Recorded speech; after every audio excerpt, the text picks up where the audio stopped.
खुदावंद खुदा के नाम में आप सभी को फिर से एक बार सलाम। हम खुदावंद खुदा को धन्यवाद देते हैं कि उन्होंने हमें ये मौका दिया कि हम आज फिर कुरान की कुछ आयतों से आपके साथ साझा कर सकते हैं।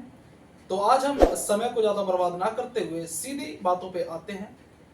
हम देखते हैं कुरान में सूरत मायदा 5 और उसके 1 में कुछ इस प्रकार से लिखा है कि ए ईमान वालों, अपने कौल पूरे करो, लेकिन शिकार हलाल ना समझो जब तुम एहराम में हो। एक हाजी के लिए एहराम की हालत में शिकार करना हराम है। एहराम की हालत में हाजी के लिए शिकार का मांस खाना जायज नहीं है। हर मुसलमान की यह दिली ख्वाहिश होती है कि वो अपने जीवन में एक बार हज जरूर करे। मुसलमान हज करने क्यों जाते हैं? इस सवाल का जवाब है, हज पाप धोने और खुद को अल्लाह के और करीब लाने का वो रास्ता महसूस करते हैं। फिर सवाल आता है दूसरा कि एहराम क्या है? एहराम हज में जाने वाले के लिए एक धार्मिक वस्त्र होता है जो एहराम के दरमियान ग्रहण किया जाता है या कहें कि धारण किया जाता है। एक बार एहराम पहनने के बाद 21 चीजों का त्याग करना पड़ता है प्रत्येक मुसलमान के लिए। आप इन बातों को ध्यान दें कि जो हज की यात्रा करना चाहते हैं उन्हें एहराम के वस्त्र धारण करने पड़ते हैं, और जब वो इन वस्त्रों को धारण करते हैं उन्हें 21 चीजें अपने जीवन से त्याग करनी पड़ती हैं।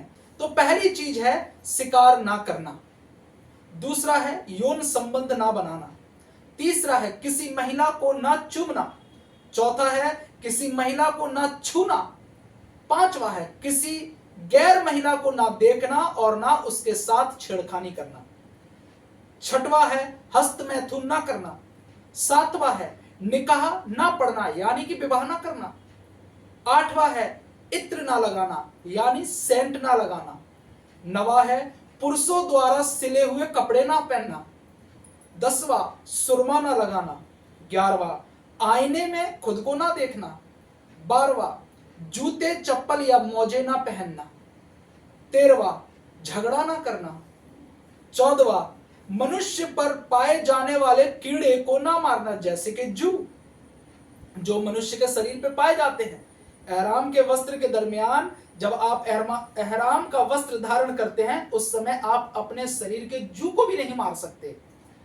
15वां है खुद को सुंदर ना बनाना, जैसा खुदा ने भेजा है वैसे ही रहना, खुद को सुंदरता की ओर ना ढालना।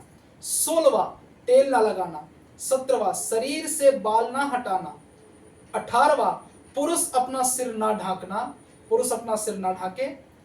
19वां अपने शरीर को पानी में ना डुबाना। 20वां महिला अपना चेहरा ना ढाके।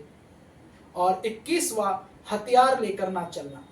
जब आप एहराम की यात्रा में हैं, हज की यात्रा में हैं, तो एहराम के वस्त्र धारण करने के बाद आपको इन 21 बातों का पालन करके चलना पड़ेगा। हम देखते हैं सूरा अल मायदा 5 और उसके 19 में कि ए ईमान वालों, शिकार ना मारो जब तुम एहराम में हो। तो यहां पर खुदा कहता है अपने नबी के द्वारा अपने अजीजों को यानी कि मुझे और आपको कि जब हम हज की यात्रा में होते हैं उस समय हम शिकार ना मारें, क्योंकि वो हमारे लिए हराम गिना गया है।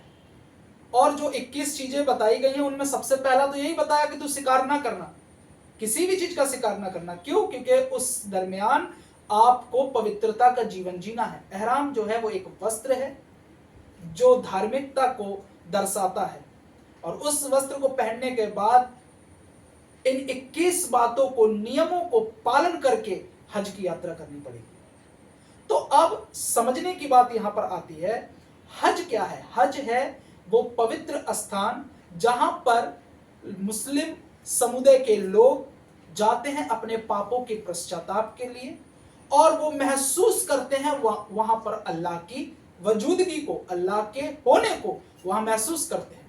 तो अब सवाल यहां ये आता है कि जब हम खुदा की उपस्थिति को पवित्रता के साथ इस पृथ्वी पर रहकर पालन करने के लिए हमें पाक कुरान बताती है, तो सोचो जहां जन्नत में हम जाने की चाहत रखते हैं, क्या जन्नत कितनी पवित्र होगी। मक्का को हम पवित्र स्थान मानते हैं और मक्का में हम पवित्रता के साथ प्रवेश करते हैं, जैसे कुरान भी कहती है कि तुम 21 चीजों का पालन करो, अपने आप को पवित्र बनाकर उस यात्रा को पूरा करो। तो सोचो जिस जन्नत में मैं और आप जाने की चाहत करते हैं, क्या वहां कितनी पवित्रता होगी। क्या जन्नत में मौत है? जन्नत में मौत नहीं है। जहां मौत नहीं है वहां कसाई खाने भी ना होंगे, और जहां कसाई खाने नहीं है तो वहां मांस भी ना होगा। मेरे अजीजों, कुरान हमें स्पष्ट बताना चाहती है कि अगर तुम जन्नती होना चाहते हो, अगर तुम अल्लाह की उपस्थिति में रहना चाहते हो, तो अपने खान पान में अंतर लाओ। अल्लाह को कुर्बानी की मीट की जरूरत नहीं है, जबकि जन्नत में तो हमें मेवे परोसे जाएंगे। हम याद करें बनी इज़राइल के लिए, जब फिरौन से जब खुदा मूसा के द्वारा अपने इज़राइली लोगों को लेकर चला, तो उसने आसमान से जन्नती रोटी बरसाई अपने अजीजों को खाने के लिए। जन्नत में मीट नहीं है। मेरे प्रियो, इन बातों को समझें कि अगर हम जन्नत में वाकई में रहना चाहते हैं तो हमें अपने अंदर इन 21 चीजों का बदलाव लाना बहुत जरूरी है। हमें इन बातों को समझना जरूरत है, क्योंकि जन्नत में अगर हम रहेंगे और जन्नत के जो लॉ है, जन्नत के जो नियम है, अगर उन्हें पालन नहीं करेंगे, अगर अपने अंदर खान पान का चेंज नहीं करेंगे, अपने नजरियों को नहीं बदलेंगे, अपने उठने बैठने को नहीं सुधारेंगे, तो जन्नत में फिर दिल नहीं लगेगा। जब दिल नहीं लगेगा तो फिर जन्नत में ज्यादा दिन रहोगे भी नहीं, क्योंकि जहां हमारा दिल नहीं लगता वहां ज्यादा दिन हम रहते भी नहीं। अगर जन्नत में वाकई में रहने की ख्वाहिश है तो आज से ही कुरान की इन आयतों पर अमल करो और जन्नती बनने के लिए अपने आप को शुद्ध और पवित्र बनाओ। खुदावंद खुदा आप सबको अकल फरमाए, रहमत से भरे, यीशु के नाम से आमीन। अगर आपको हमारा वीडियो अच्छा लगता है तो कृपया आप हमारे चैनल को सब्सक्राइब करें, और अधिक धार्मिक वस्तुओं को जानने के लिए, धार्मिक शास्त्रों से और आप कुछ सीखना चाहते हैं, चाहे वो किसी भी धर्म या जाति से क्यों ना हो, तो आप कमेंट बॉक्स में आप उसे कमेंट करें, हमें बताएं कि आप किस विषय में और ज़्यादा जानना चाहते हैं। अगर हमारी बातें अगर आपको ठेस पहुंचाती हैं तो कृपया आप हमारे वीडियो से दूर रहें।